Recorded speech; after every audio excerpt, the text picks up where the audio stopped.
I can sense the yeah, I can sense the genuine soul of Belle.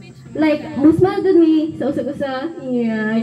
And then, although, up until today, she still remains the same Belle. But, of course, with improvements, with growth. So, makita man jud na nato nga ni-grow good si Belle. So, we laughed, of course, we've cried, and also we grew stronger than before.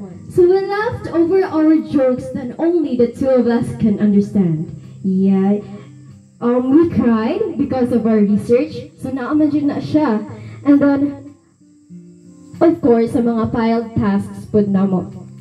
And from those challenges, we take the opportunity to grow.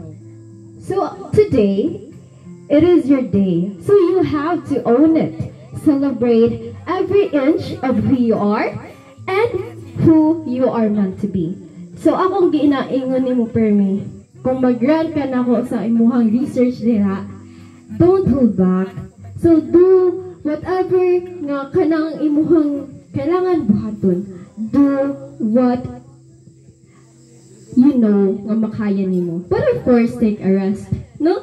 And then scream for your dreams. So kung unsa man imuhang dreams karon, I will pray for you, good Belle, nga together, all of us, atong mga barkada, nga mahuman din nato ang atong mga pangandoy. Umakabuot din nato sila. And make sure nga ang katong mga problems, and katong mga tasks nga you think is bigger than you, conquer them, Belle. Conquer them like how you conquered them before. So because nothing is more powerful than our Belle today. Cheers to adulthood, to growth, and to a future as radiant as your heart. So happy birthday, Belle, and God bless.